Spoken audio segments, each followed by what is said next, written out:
I feel like we're now like week 3 of 3 of like other shit happening. I know. Well, other shit needs to stop happening then. Yeah, everything happening so much all the time needs to stop. Except for Heidi Klum. Heidi Klum can stay.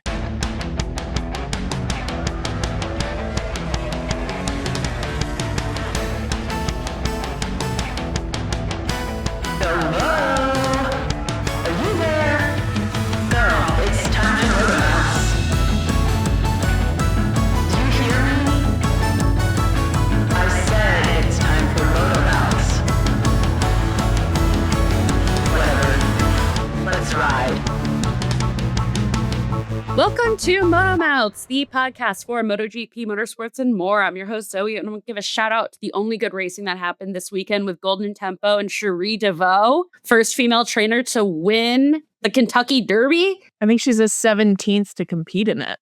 And a come from dead last win, a true comeback win. I love a dead last to win kind of race. I think it rocks. It's the best. It's the best. And coming up on the outside is crazy business. Yeah, it wasn't even the racing line. Crazy, crazy, crazy business. And I guess, folks, that goes to show oval racing can still be crazy.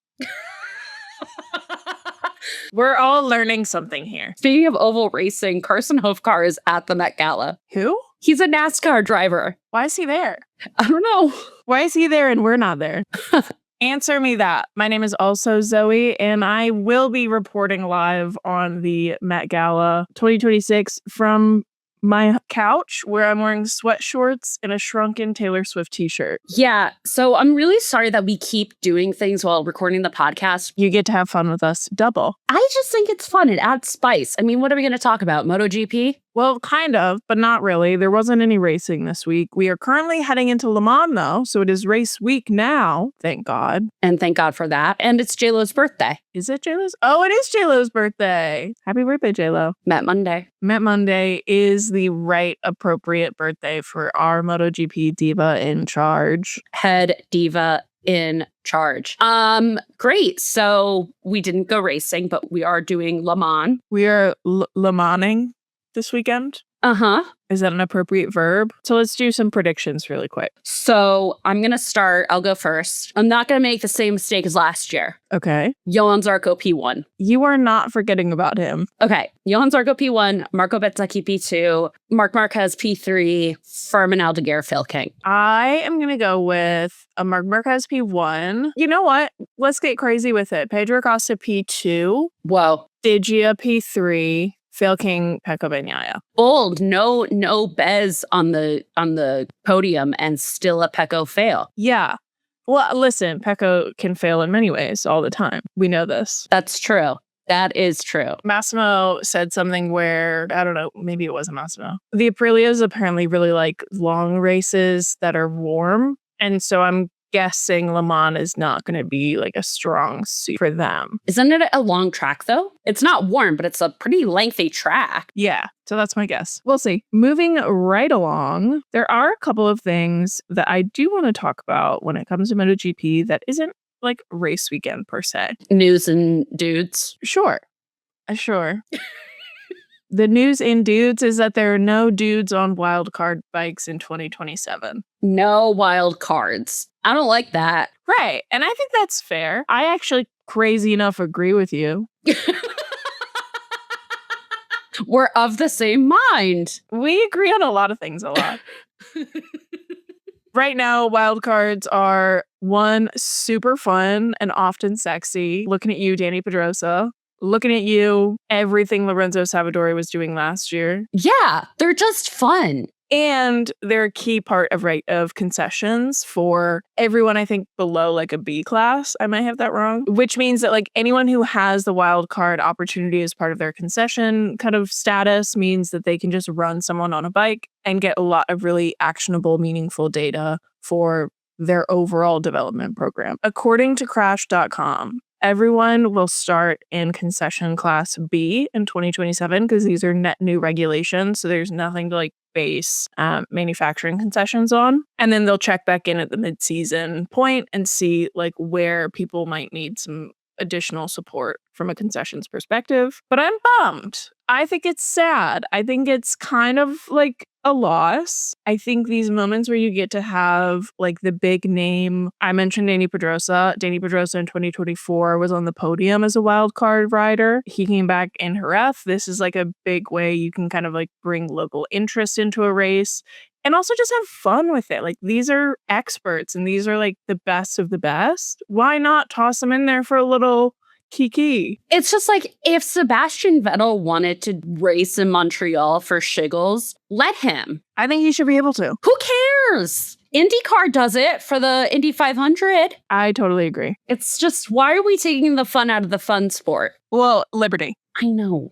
That's why. I know. Unfortunately, that is why. It's really annoying. It is really annoying. And it ties all the way back into this like test rider thing where it's like, if we don't have wild card rides, then what is the point of like signing an all season long test rider or like reserve rider that just needs to be there all the time and like never gets to go racing? Exactly. Like what is the draw for that? Nicola Buliga is a great example. He is signed as one of Ducati's MotoGP test riders. He is hoping to use that not only as a potential like leg up and to get into a Ducati or Ducati satellite ride in 2027, even he can shop himself around then to other like teams. How the fuck are you supposed to do that? You don't. If like the one way to like really truly get there and like show that you have pace and show that you know what you're doing in a race setting is totally gone. You don't. Like that's just the answer is you don't. Exactly. And it's a loss. It's a loss for the sport. And also, what does that mean for concessions after 2027? Are they going to reintroduce it?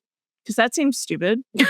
It does. What is a concession offering that's going to be as good as or better than having wildcard riders? More testing? That's not helpful. I want to transfer into contract commentary. It's contract time. Whoa. We haven't been here in a couple of weeks. You're going to be very excited as the reason to why. Uh-oh. All right. So first things first, Mark's Ducati 1+1 deal is apparently largely finalized. He got his 1+1? Yes, he has reportedly gotten his 1+1, as he has always gotten everything he's ever wanted because he is him. He won. He won his 1+1. Isn't that crazy? Marc Marquez swinging his dick around to get what he wants from a team that's obsessed with him. Fork found in kitchen. What did we expect? Evgeny Malkin, does do this. I would just like you to take a quick look over in the world of MotoGP. No, like rage. Did you forget who you were? Moving on, Davide Brivio, who is the head of Trackhouse, has confirmed that I is leaving the team. Obviously, because no contracts have officially been announced or anything has been like confirmed. He declined to name the team that I is going to. Does it rhyme with Shmamana? Sure, I think it does. But it is funny. Davide said something about like they signed I 2 years ago and he goes, yeah, I's so great. Like we knew that when we signed him, he was going to be looking for a factory seat very, very soon. And, you know, he's great. It's just a bummer to lose him. I'm like, well, yeah, dude, sure. Yeah. Relatedly, Alex Rins has confirmed he will not keep his seat at Yamaha factory team. Wow. I'm shocked. Really surprising news there. Which is widely understood to be given to Ayogura. Is he going to the beautiful big paddock in the sky? I fucking hope so. He can't walk. He can't walk. Like, he can't walk. Furman Aldeguer's future is Alex Rins if he doesn't take care of himself. And here's the big news that I have been very excited to discuss about MotoGP. Okay. The manufacturers have been working on an agreement with MotoGP Sports Entertainment Group, what I affectionately refer to as SMEG. SMEG. They have been in discussions for a while about the new regulations for 2027, all of the manufacturer kind of financial setup, all of the minutia of how teams work with the kind of governing body of the sport. What's extra fun about looking back at the Jerez weekend is that there was supposed to be a kind of a meeting of the minds between head leadership of SMEG and the teams and manufacturers. What's happening is that this negotiating conversation is for the first time really being approached by like MotoGP teams from a position of strength, which I think is very new and shocking to them. And against all odds, they are doing it well. So I want to be very clear about the major players here on the MotoGP like manufacturer side.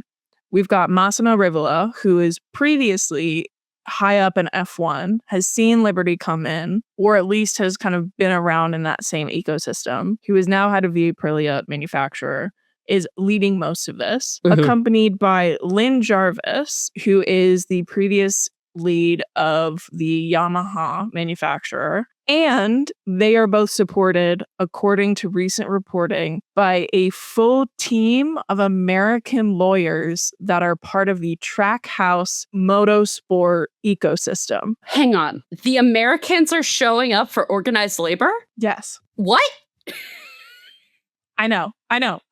What? And it's very cool because, like, I don't know if you guys know American lawyers, and American lawyers do not fuck around. No, they don't. I just really want to take a second to sit here and do we all remember American tourists going to the Paris Olympics, getting pickpocketed and throwing people downstairs? Yes.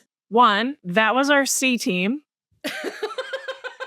And two, those aren't even our lawyers who would be ready and willing to defend any of those Americans. I promise. Our lawyers. The American legal system is such a clusterfuck that the only way to get through it is to be cutthroat, kind of like committed to the bit, and also have like a sense of nihilistic humor that you cannot replicate. I think a really great representative of the American legal system and like the attitude required to partake. Reb Maisel on Reb Instagram Maisel and is my TikTok. girl. Love her. Love her. Great representative. She is a criminal defense attorney, I believe. We do not fuck around. We have the best of the best of the best. Like, sorry, but you guys just don't get like criminal defense attorneys that like are rapped about in rap songs. Yeah.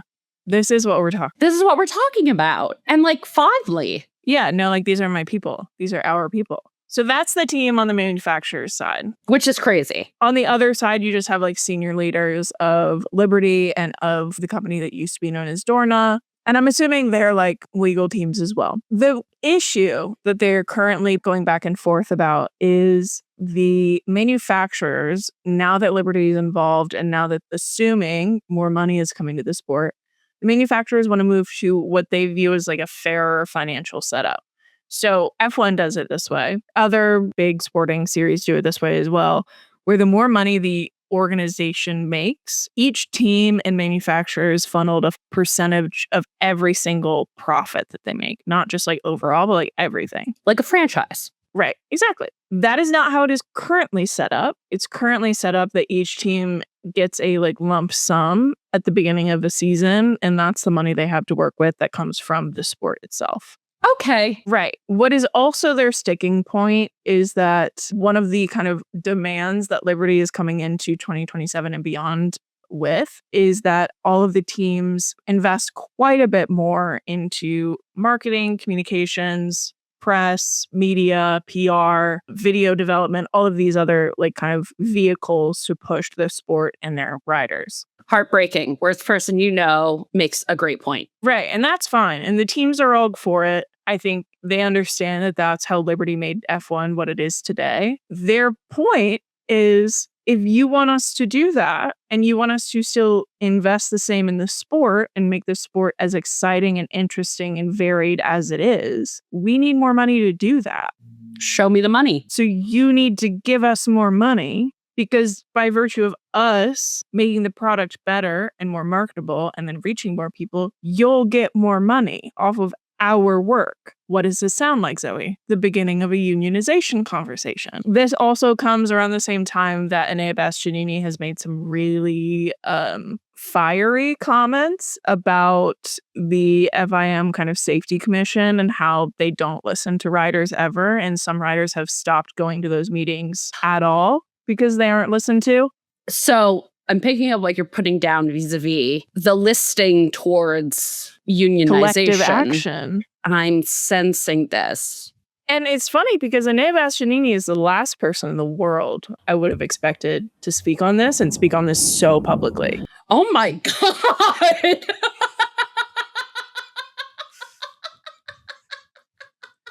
Hey, so what was that?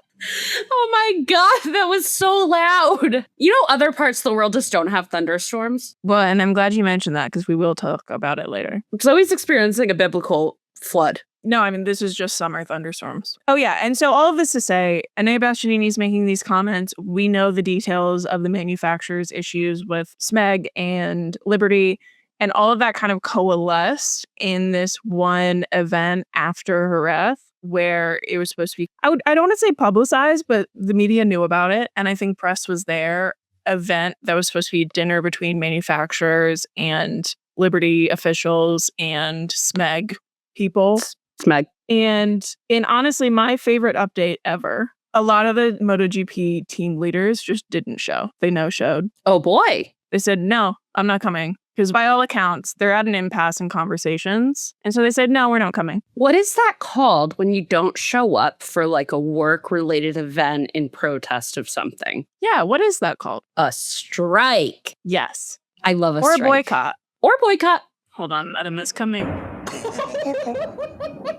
It's not that bad. I think the microphone's just picking up it like really strong. That one was bad. So yeah, I for one am very excited to see where this goes. There's some kind of deadline of the Le Mans weekend. So we should have something more to talk about next week about it. Anyways, we will have Le Mans this weekend. I assume we'll have more to talk about on the negotiation front. And I don't know, maybe it'll be good that I forgot about Johann Zarco. Maybe it'll be good that you didn't. Only time will tell. Does that bring us to the great wide world of motorsport?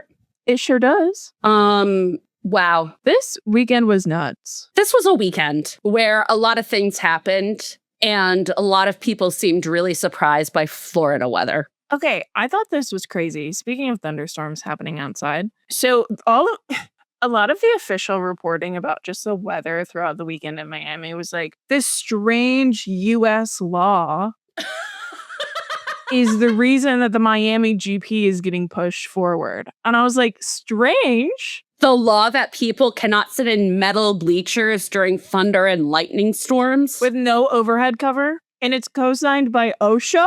What do you mean strange law? This is a 1-to-1 of the World Cup people coming in and saying that they're going to walk down the New Jersey Turnpike. No, it's just like, and this is also, by the way, after a recent tragedy at NASCAR, I believe, where a fan was struck by lightning and died. This is a real thing. Listen, if the USA does not fuck around about one thing, it is thunder and lightning. This is a extremely volatile country in terms of severe weather. We get it all. So the craziest thing, I remember learning this recently that Zoe, I think you and I will understand this as like a very common American experience in the US, especially in the summer. It's not dissimilar. He's here. Okay, hold on. Pause. I'm seeing his shoulder. It's giving cunty gesture. Jester? I don't disagree, but I'm also seeing like cunty like bull rider with a black eye. Yes. Matador. Yeah. Cunty circus matador. Show me the full thing. Apparently there's a skirt side. I would like to see it. Of Hudson? Yeah. Can I get a full body, please? Please. Oh, it's blue. Yeah. It looked white in every other photograph I've seen. I love the skirt. Is it a skirt? It's a train. I don't think it's giving train. It's not giving skirt. It's train. I kind of like the jacket. The jacket's the best part. All right. Shall we get back into it? Okay. But yeah, I learned recently that apparently Europe doesn't really have the kind of thunderstorm weather patterns that like we do over in like this continent, and also like it's a similar pattern as like monsoon season. Yes, I did know this. Europe doesn't really have thunderstorms like that, which is why you see people on the internet being like, man up. I think you can race in thunderstorms. And it's like, hey. You really can't. can't. I know you guys don't want to listen to us about I-95. I know you don't want to listen to us about anything. But like you really cannot. You can't be doing that. You really cannot be doing that. People will die. And like not a little bit of people. Like a lot of people. Right. So I think from an organizational perspective, there was some stuff that was in control and like out of control of the overall event. I don't know if you saw this, but so practice 1 was extended because it was only one practice. There's so many like changes during our like summer break that they turned practice 1 into an hour and a half. You and I are in agreement. Keep it hour and a half for every sprint weekend. The grandstands during practice 1 were empty. And do you want to know why? They opened the gates, like they let fans come in half an hour before practice 1 started. So nobody was able to get to the seats in time. Right. And it was like jam-packed, apparently trying to get in day 1. No one got to their seats in time. Also, like if you've been to a race, it's like you want to spend time walking around a little bit. Like you want to spend, especially day 1, morning 1, you want to go to merch before they sell out for the weekend. I was just about to say. So people aren't, in most cases, thinking I have 20 minutes to get my ass. to get in. Let alone everybody who shows up early because they want to watch a session on time and then they're all just like bottlenecked. For me, that's really poor organizational planning. Yeah. And it shouldn't happen. Miami's been around long enough. Like that shouldn't be happening. I just want to say this whole weekend was nonsense. Like so much happened. I feel like by the end of the weekend, we ended up with a penalty count of like 12 penalties. They were just a lot. We had some disqualifications. Isaac Hadjar, most notably, was completely disqualified from qualifying. It was really giving Florida. Yeah, it was like Florida man of races, as it kind of always is. And should be, realistically. And should be. I kind of agree, yeah. Like, if it's going to be the Florida man race. It should be Florida man vibes. You're right. You're right. No, I take that back. Okay, so let's touch base on predictions really quickly. Okay. Do you want to remember what you predicted? I said Alex Albon P1. You did say Alex Albon P1. And he got points. He got points. So. And that's an Alex Albon P1 to me. Exactly. A win is a win. Sure. You also guessed George Russell P2, Kimi Antonelli P3, and Lewis Hamilton fail king. And to me, Lewis Hamilton was fail king this weekend. I lost a chunk of respect for him this weekend. Listen, whatever respect I lost for Lewis Hamilton was regained by him flipping Franco Colapinto off. I don't really care when you fight with a baby. Fuck them kids. Yeah, but like that doesn't mean anything. All right. What'd you guess? I predicted George Russell P1, Kimi P2, I was close, and Max P3, and then a fail king of Checo Perez. I also had a secondary fail king of Esteban Ocon. Yeah. How'd he do? And what I will say is that Esteban Ocon finished 13th and Checo Perez finished 16th, and they were both lapped.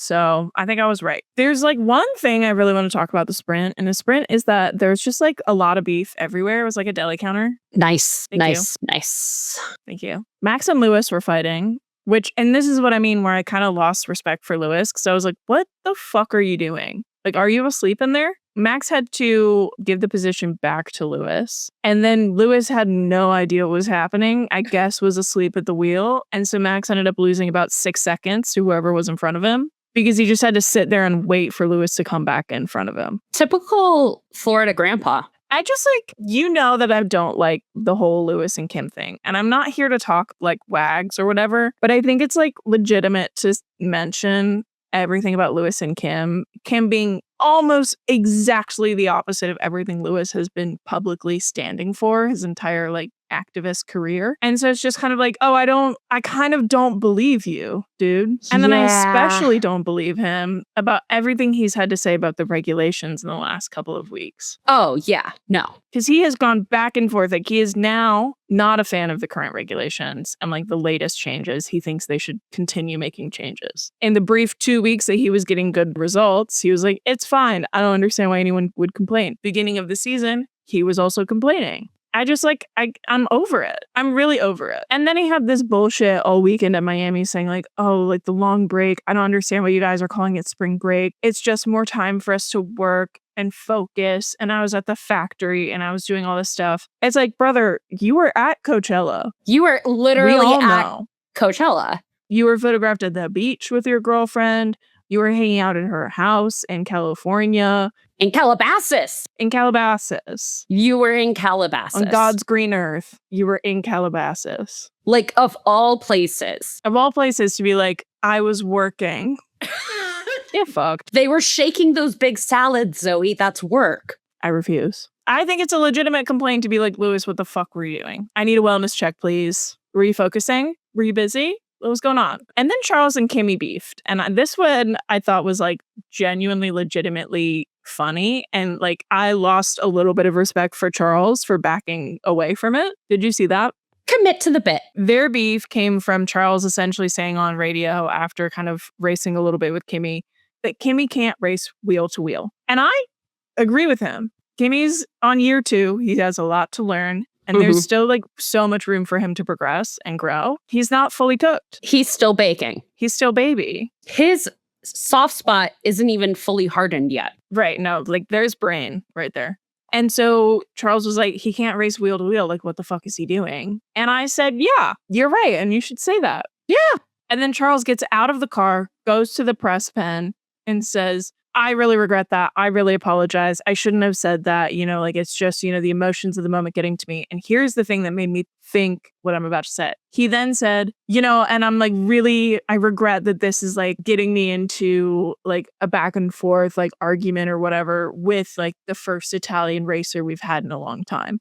I'm like, oh, so you still think that? You're just scared of the Tifosi. Remember when Michael Schumacher tried to kill David Coulthard? Yeah. Can we just have something even an inch closer to that? Have a spine. Do you remember when Max and Esteban got into a little push fight and everybody thought Max tried to kill him? Yeah, that was great. I think we should go back to that. Do it more. Do it again. I just was like, Charles, please stick to something. It's just like nobody's got balls. I didn't know that Ferrari had 3 racers on the grid, actually. I thought that wasn't happening for like 3 more years. I thought we didn't have that now. I thought it was just the 2. What happened? What happened? I thought Liberty said no wild cards. Annoyed me. Can I jump ahead to speaking of people who can't race wheel to wheel? Of course.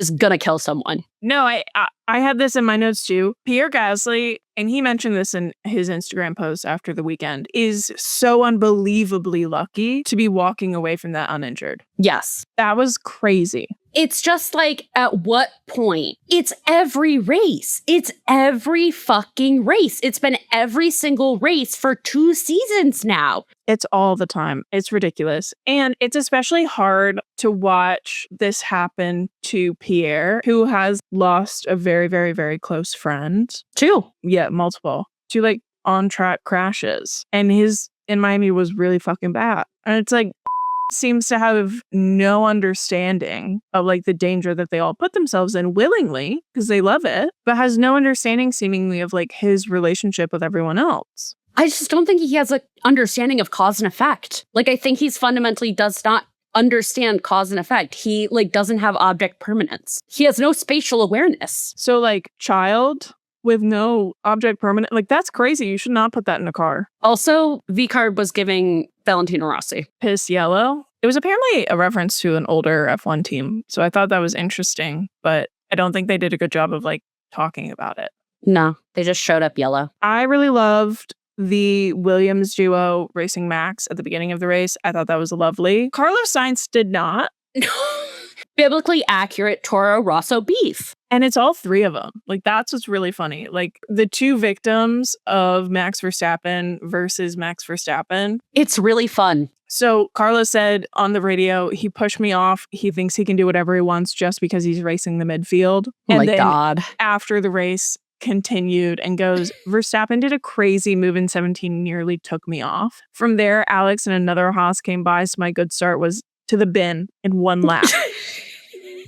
One person who will never back down, never back down, never give up, Carlos Sainz. Like, he always stands 10 toes down on whatever he's saying. And thank God for that. Alex Albon, too. I was watching that because I was like skimming news and like putting together notes for the podcast and like watching the race because I had shit going on this weekend. And I was like, this is what he's upset about? I know, it was such a nothing burger. It was aggressive racing. What do you want? It's Max Verstappen. And then it's like extra funny because Max's great start was also fucked. Like, and he came back from it with aggressive overtaking. Do better. I just don't understand. Like, I don't have time for this.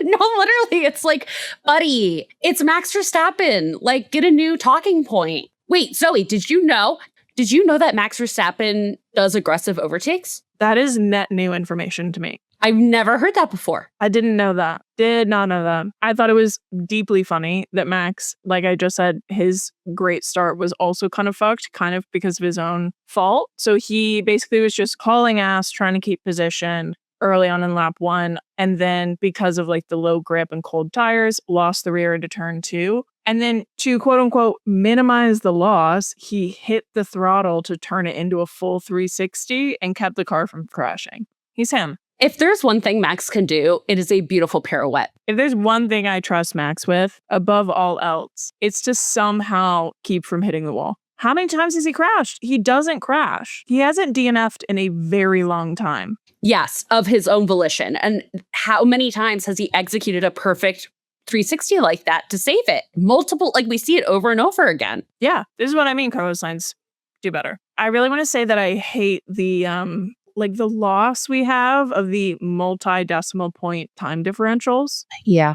Because I don't know if you know this, but in math, the difference between 0.104, very different than 0.192. Those are two very different things. Especially in a sport that like prides itself on being like a sport of milliseconds and, millimeters. So like, I really fucking hate that. And I am genuinely shocked that more people are not talking about it. I think it was a bigger thing at the start of the year, but I think F1 race direction has been getting worse and worse and worse. We're not getting the footage of the fights. We're not getting the footage of any, it's just like they're not good at filming races or communicating the information happening on the screen. No, the direction has gotten really bad. I'm convinced they're using AI. I'm convinced cameras are being controlled by an algorithm. I wouldn't be surprised. That analyzes camera footage and then switches between cameras. I'm convinced. And then last thing, I thought whatever was going on between Max and Charles in the last 10 laps was infinitely more interesting than anything that had happened between anyone else. 100%. Max on his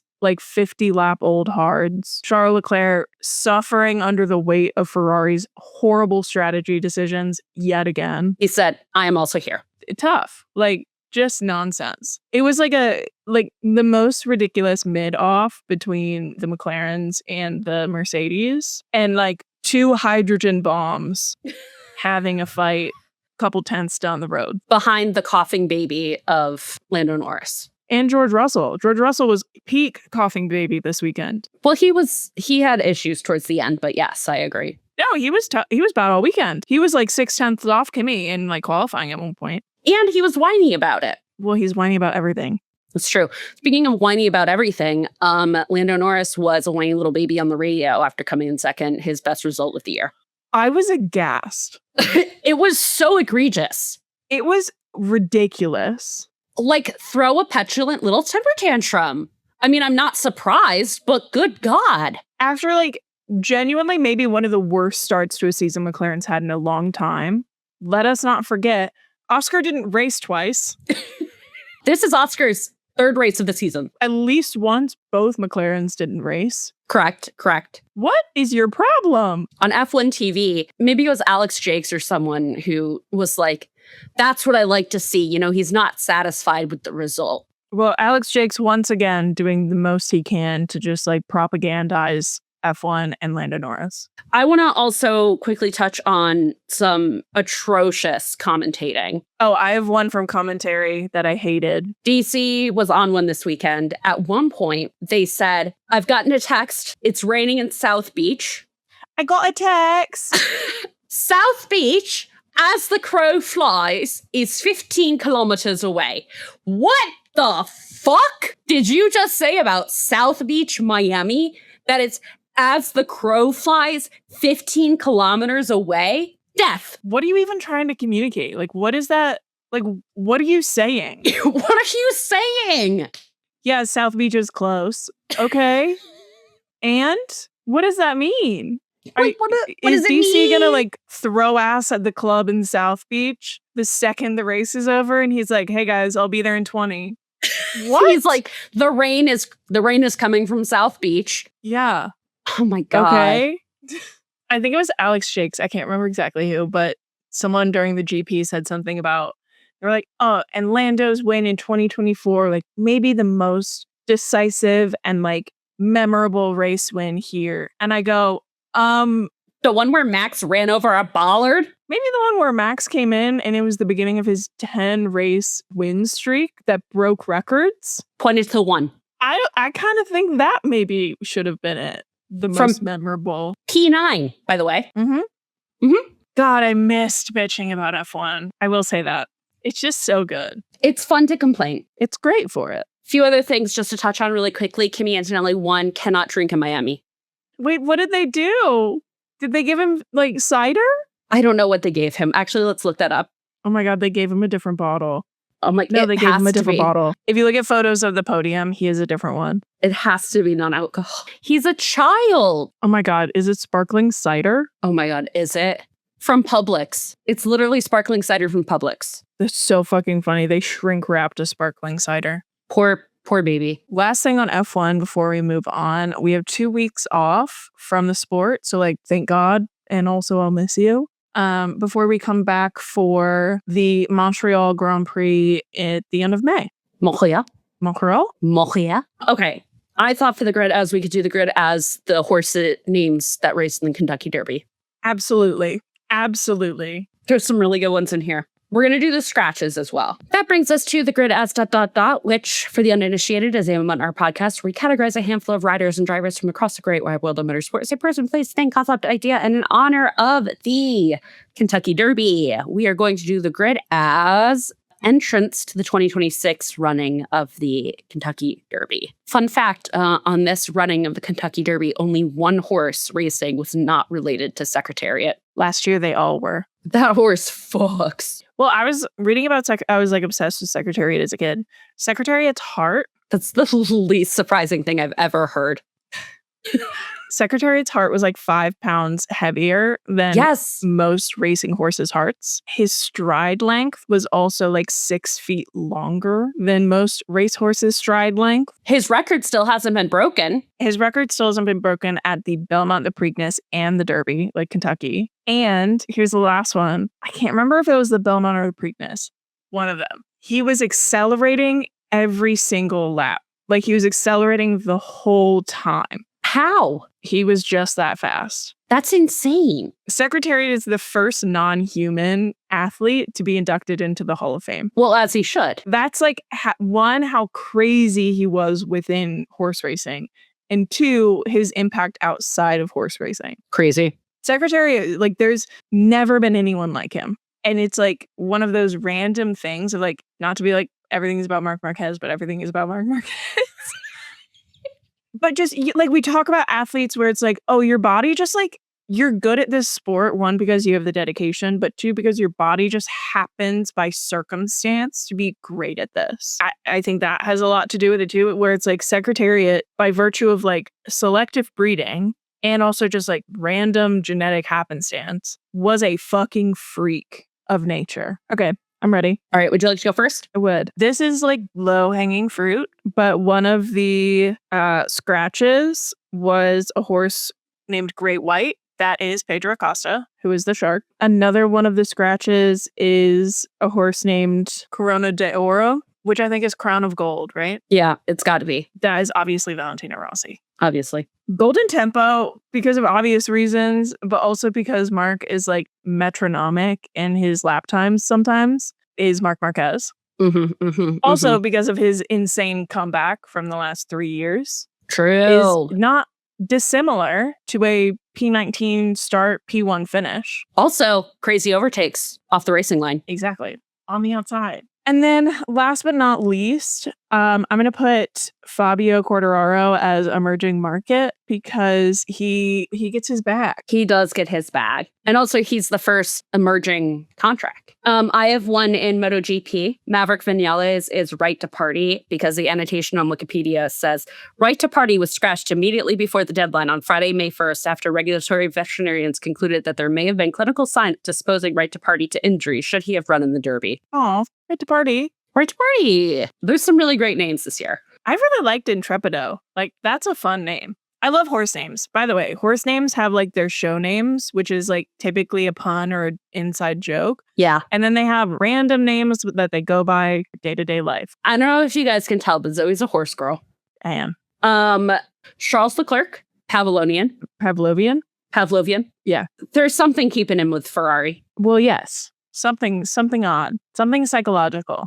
Max Verstappen is commandment, obviously. Yeah. He's the commandment. Dannon Bourbon is Kimi Antonelli because Dannon is a type of yogurt brand in the United States. And I think that's like what he was served at the parties was the Dannon Bourbon. Sure.